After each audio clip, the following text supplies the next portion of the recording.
Sam Stitt. Okay, I hear a little rustling over there.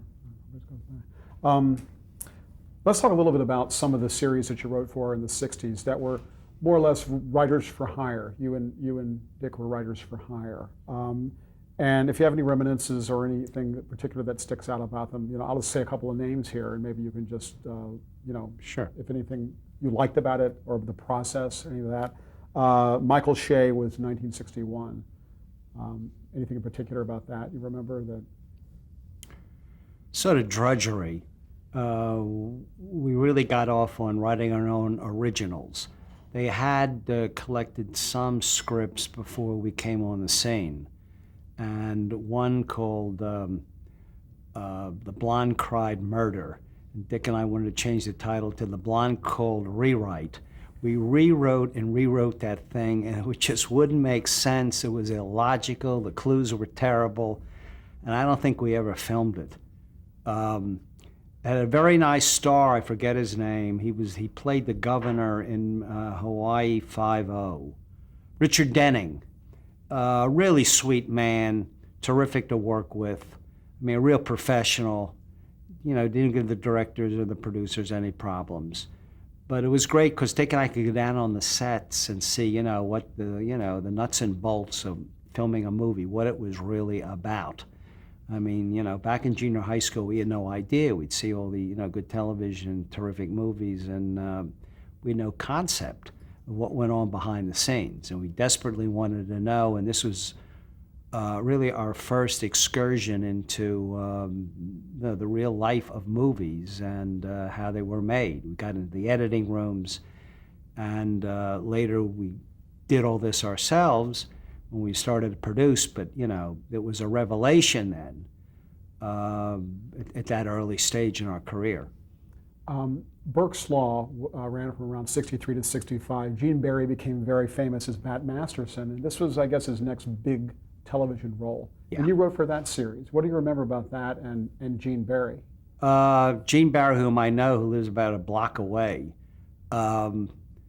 once cornered us. He was filming something, because through the years we'd written a lot of things with him. He was in Prescription Murder. We wrote a 2-hour film called Istanbul Express at Universal. He was in that. He was in 2 of our Hitchcocks. And he said to us once, you boys have a certain special feeling for me. And Dick said, hey, if we wrote a lot for Lassie, we'd have the same feeling. And that cracked up everybody on the set. I don't think it went down too well with Gene. It was very funny. Once my wife and I were coming back from Europe. We were in first class, and as we got on the plane, I saw Gene and his wife coming on. And I said, I don't want to spend, all these hours, talking to Gene, although, I liked him. I said, but I know he's going to bend my ear. And I avoided it. I didn't even go to the bathroom on the plane. And then we were waiting at the luggage carousel, the terminus of the flight. Barry saw me, came up to me, gave me a big bear hug. And then, he said, Bill, there's something I always wanted to tell you. On that Columbo pilot, Prescription Murder, I made a terrible career mistake. I should have played the cop. Years later, I told that to Falk, who fell down laughing. How did you approach, from a writing standpoint, how did you approach series that, some of these were at 4-star, Burke's Law, The Rogues. When a series came along or a project came along that was an assignment, and it may not have been your cup of tea, but you knew you had to write for it. How did you and we were never placed in that position. We were very lucky, or we were forceful enough to say that is not our cup of film, and we wouldn't do a good job writing it, and they went along with us. The exec said fine. It didn't happen too often. Some of the shows, we liked it at 4-star, but we didn't want to get pinned down there on just those specific shows, and that was one of the reasons we left. You mentioned that Aaron Spelling was a very supportive producer, and you met him when he was very young and began making that chances from actor-producer. But you indicated earlier that the kind of Spelling productions weren't the kind of ones that you were drawn to. Can you tell me more about that and why that was? Without really putting down Aaron, he did shows that awfully, mid-American and always bordered on the cliche if they weren't the cliche. And Dick and I always wanted to do something original and do scripts that took unexpected turns, even in our dramas that weren't murder mysteries, which should have surprises. And there was a tired element, to what Aaron did. I think the scripts took the easy way out. And Dick were always looking to give ourselves challenges.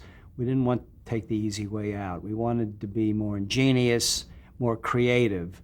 So what Aaron did, and his shows have been incredibly successful, it was just not, his type of show was something that didn't appeal to us.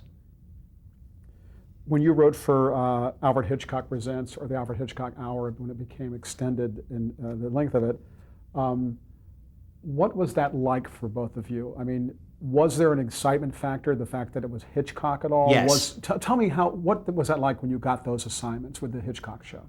Well, it was a little disappointing because we never met Hitch. I mean, they guarded him. He was rather a private man. Years later, Dick and I had a 3-hour lunch with him, and it was Sid Sheinberg, who was then the president of Universal. We never met Hitch. We dealt with a wonderful producer by the name of, just fell out of my head. Was it Norman Lloyd? Norman Lloyd, wonderful man, very talented director, very humorous. And we dealt a little bit with Joan Harrison, who was the co-producer. She was a very elegant woman who had written some screenplays for Hitchcock. She was married to a very, very good writer whose books I liked, Eric Ambler, who wrote the spy novels. And we dealt more with Norman, and he was wonderful to work with. But as I said, the disappointing factor was we never met Hitch at that point. We learned later in Norman Lloyd's autobiography that our play, Prescription Murder, the stage play, had been submitted to Hitchcock and he had turned it down. And Lloyd said, I didn't particularly care for it myself, but what was I to know? And it was funny because the first season of Columbo, which Dick and I produced all the hour-and-a-half shows, Norman Lloyd was one of the directors. So that played out rather ironically, I thought. Well, how did you get the assignment then for the Hitchcock show? Because we'd been writing short stories in Hitchcock's magazine, and we adapted some of them. And then they were successful, so then they gave us other books to adapt. And we did 9 or 10 of them, I think, altogether. We had some favorites. There was a wonderful one that James Mason and Angie Dickinson did. We were big fans of James Mason. In fact, we went down on the set when he was performing with Angie. And we were very impressed, he was in our show. But the show is unusual in that the hero is out to save the life of this woman, the whole show he thinks is going to be murdered. And he gets there a minute too late, and there's a gunshot. And, he failed. Now, you could never do that at that time because of standards and practices, which is really censorship, the department of all the networks. They called it standards and practices. That was a euphemism. And Hitchcock could get away with things like that, where the hero fails, woman's murdered. But at the end of the show, Hitchcock would always say, well, he was caught. The police moved in, and he didn't get away with it. But it was still rather subversive, and you knew that Hitch found that quite humorous. Yeah, that's quite a signature, the way he would do that. The Fugitive was a huge drama. And you wrote for that. You two wrote for that together. What was that like? How did you get assignments for that It's show. very cut and dried in those days. You see, when you were freelance, you really didn't meet the actors. You weren't unwelcome at the set, but usually you were going from one assignment to another, and you didn't have the time. And The Fugitive was produced by a very talented producer, Alan Armour. It was at the Goldwyn Studios on Formosa in Hollywood. And we would go down there. I think we sold one on the telephone to Alan, the concept. And then we came out here. That was the one, our sojourn in New York City half the year. And it was simply meetings in an office with Alan and laying out the plot for him, and then going home and writing the script and coming in and getting a set of changes from him and making the changes and then a polish, and that was it. That was the process. Rather mundane, unglamorous, but that was the ilk of the freelance writer. You weren't really involved in the production of things, and I think a lot of writers really don't want to be involved. Writers are I can't say, in general, I think are more reclusive people. Reclusive. They want to stick in their studies and write their scripts, and then they hand them out the door to the greatest child molester of all, the networks. If they consider their script their baby, why would you hand it to a child molester in most cases? Doesn't make too much sense, but look, it can be a very good living. Were you aware of the story that The Fugitive was based on, the Sam Shepard story at all at that time? Vaguely. It wasn't really that important in the show. We knew the one-armed man. He was on the run. They wanted to find him. It was mostly David Jansen, somewhere in the United States, in a new occupation, and his life is endangered through a whole series of plot devices. That was really the show. What it was based on was really not that important.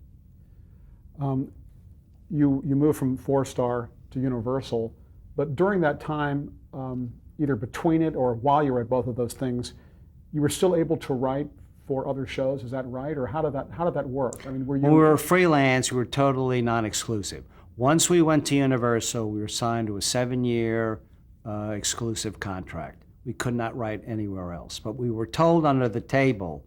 Our mentor there was a wonderful producer named Jennings Lang, who's one of the great figures at Universal in the Black Tower, because he was so outrageously funny, and he was a truth teller. Whereas the Black Tower, most of the execs were very buttoned down, all black suits, dark ties, well-polished Oxfords, all based on, the head honcho, Lou Wasserman. And Jennings was not like that. He was extremely well-dressed, wonderful neckties, knew a lot of stars, produced a lot of features. But the deal was, when we came to Universal, was if we really didn't like it there, Jennings would release us. That was never put down on paper. It was an unspoken agreement. But we liked it so much, I wound up there being 23 years. You mentioned Lou Wasserman. Did you really have any interaction with him? Yes. Lou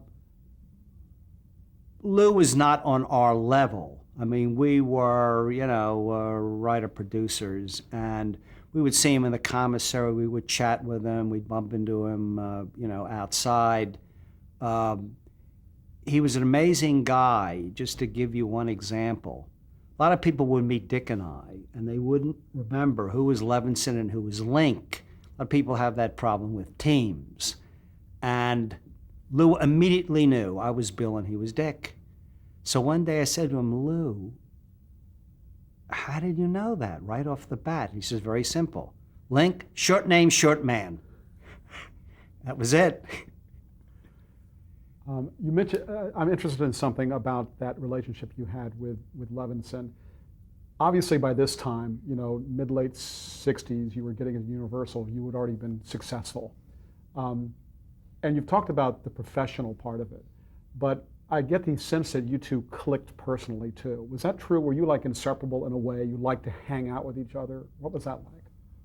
We hung out with each other. Dick got married before I did, and then he became a family man. He had a daughter, etc. I mean, we weren't as socially as close then, but we had the same friends. We had a pool of the same friends, and then Dick had friends who I didn't know, and I had friends who Dick really didn't know. That was sort of, we orbited between these two groups, each of us. But we were always, I mean, if we were working, well, almost every day we worked together. We didn't write every day. But once you become successful, you spend the whole, we would spend the morning writing. We could do 5 pages, that was just fine. 5 good pages. So it would take us a month to write a 2-hour movie. In the afternoons, then we had to deal with the agents, the casting people, the lawyers, that whole part of the business, which really comes in and impedes your life, your creative life, once you become successful. So the afternoons were given over to that. But even if we didn't see each other for one day when we weren't writing, we would always be calling each other, especially at 5 o'clock at the end of the day, and catch up what he had been into and what I was into. What was your first writing assignment at Universal? After we did Prescription Murder, boy, that's a good question. Might have been Istanbul Express. It was a spy 2-hour world premiere starring starring Jean Barry and a sexy woman actress. She hasn't been around in many years, Senta Berger. I think that was the first thing we did, and I think we did it for Jennings Lang. I'm not sure. What was different? Could you compare 4-Star to Universal in terms of how you two worked at those two places? Universal was used aircraft. It was a huge factory. Some writers, denigrated, call it the post office.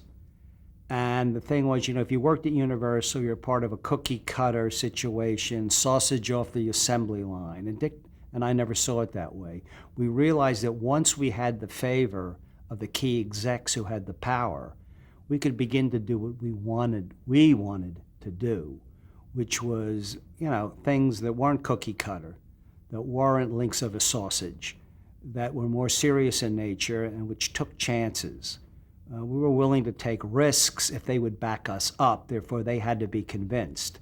And the way we did a lot of our serious groundbreaking motion pictures for television, because we had successful series. So they gave us enough rope. They wanted to hang ourselves, doing the movies, these weird movies of the week, fine, as long as the money was rolling in, and it certainly was from our successful series. So we knew that, and that's what we operated on. It's funny you say they gave you enough rope. The title Yes. stuck in my head. Yes. Okay, then Mannix comes along. Now this is That was pre-Universal by about 3 years. Okay. That was about 67. 67? That's It what I may be have. 65, I don't remember anymore. I know it was 8 years. It was an 8-year success on So CBS. was Mannix between 4-Star and Universal? Yes. Okay, and how did that come about? While we were freelancing. Okay, this was your first. Came about very simply. We told the Paramount, Desilu was looking for a series. We went in and we said, show's called Mannix. He had no first name.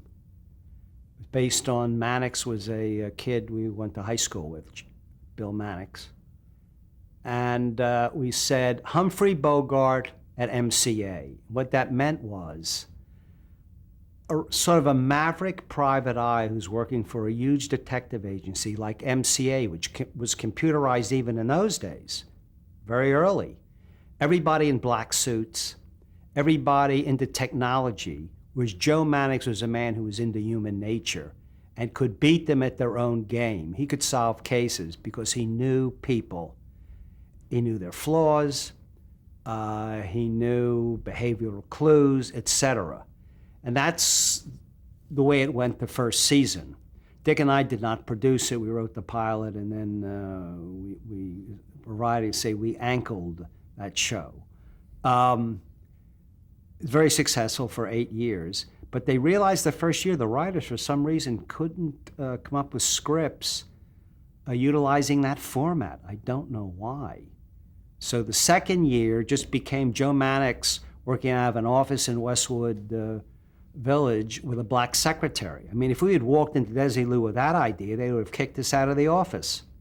It was the Humphrey Bogart at MCA that sold it to them. In fact, we had an in-joke.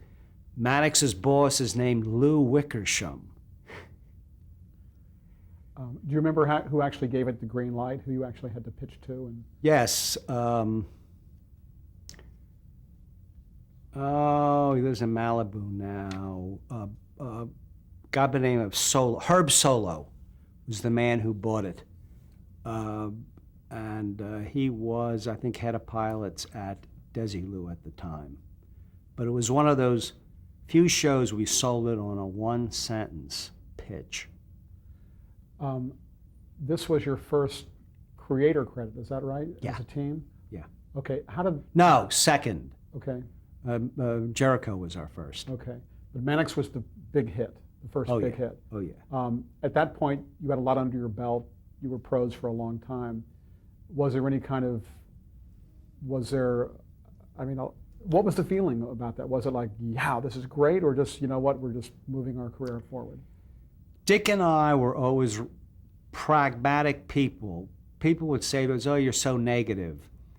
Our philosophy was always look for the worst. You come up with a project, you probably won't sell it, you probably won't get it on. If you get it on, it's not going to be successful because they'll put you in a bad slot. But that was our philosophy, and yet we turned out material, we came up with originals. There was part of us that didn't go by that, you know, we tried to do the very best we could and worked like madmen, even though, so that was enclosed in an envelope of negativity. Now, psychiatrists would say, well, you really weren't negative because there's no way you would have gotten out of bed every morning, you two guys, and worked your asses off. And that's true. So there was always optimism in there. I mean, you always hoped. But we protected ourselves. We both had the same personalities in that regard. We protected ourselves by saying, the chances are dead against us, it's not going to happen. And then you were amazingly surprised when it does, and we enjoy it. But we weren't ecstatic when we had our first big hit. I mean, we were very pleased, but I'm one of those people, I don't live in the mountains and I don't live deep in the plains. I live in the middle of things, and I think, for me at least, that's a good way to live. I always say expect the worst and hope for the best. You know? Yeah. Any comments about Mike Connors, personally, professionally? Very sweet man, lovely man, very professional. We didn't really work with Mike. I used to see him sometimes at Chasen's, and we'd say hello. And he was very flattering, because then we had gone on to other things. And from what I heard with the two producers dealing with him, two wonderful producers came in, Ben Roberts and his partner, Ivan Goff. Ben isn't with us anymore, I believe Ivan is. And they were very good on scripts. Later they came after Mannix to Universal, and we knew them there. But they were good guys, and I think they did a very good job on Mannix. There's Gail Fisher was played sort of his assistant or his really a secretary assistant. Yeah. Was that considered breakthrough? And did you all was this something that was planned to have a? I have no idea, because Dick and I really had no insight into the production at that time. We were long gone. We were at Universal. Mannix was really, you know, a residual that came in 22 times a year or more in those days, I guess. Well, so I really can't tell you about that. What about, can you comment on the tone of the series? It had a kind of violent bent to Yeah, it. and when you look at it now, we laugh because of everything that's come later. I mean, we've really seen violence now, incredible. But that was considered violent in those days. I just don't quite understand that, but critics had it in for Mannix. Well, when you created the show, did you foresee that? Was that something that you No. built into it, or No, tell me how no. that happened? Pilot was not violent. That happened later. But it was quasi-violence. He got hit on the head. Well, all the Private Eye shows we wrote. Richard Diamond with David Jansen when that was a Blake Edwards show. When we were at 4-Star, I mean, there were no real car chases. You couldn't afford it. I don't know where they got the violence tag to hang on Mannix or some of these other shows. But again, I'm looking hindsight now, and we have a surfeit of violence now in feature motion pictures, certainly, and TV. Okay, so let's talk about Columbo. Okay. Oh. Okay. Just a general question. Just the genre of mysteries. What you both had a shared interest in mysteries? Was this Yes. something you seem to love this? What was it that drew you to mysteries? When we were kids, Dick read 3 a week. I read 3 a week, and then we would exchange the good ones. And we fell in love with people like Ellery Queen, an amazing writer named John Dixon Carr, who wrote 80 or 90 books, who was far more ingenious than Agatha Christie, but his books were more complicated. Christie, who was brilliant on structuring, was not up on Carr's level, but she did much better than Carr and sold more books because I think of the complication. But there's no doubt in my mind he was far more ingenious. He's still in paperbacks. I mean, and his first editions now are getting a great deal of money. Never met him, it's a shame. We really learned mystery structuring from John Dixon Carr and Ellery Queen. Queen was really 2 cousins. That was another team.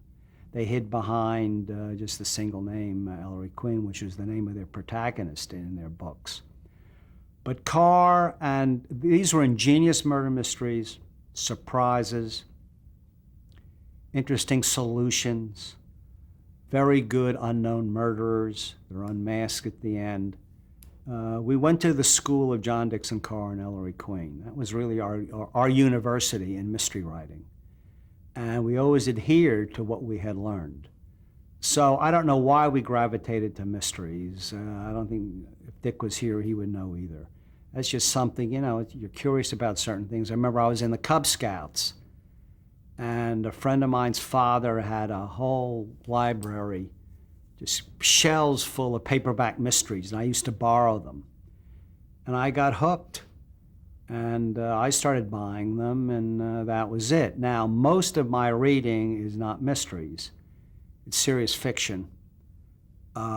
But I do read a number of mysteries per year. Right now, I'm rereading John Dixon Carr and finding out the guy was just as good as I thought when I was a kid. You always have to be on guard, or maybe you shouldn't go back to the books that were your childhood favorites. It can be a real disappointment, a real mistake, but not in the case of Carr. So Dick and I owed a lot to him. And also G.K. Chesterton, who wrote the wonderful Father Brown short stories. There's a little bit of Father Brown in Columbo, too. Okay. We'll change tape now. We'll pick up with more. She's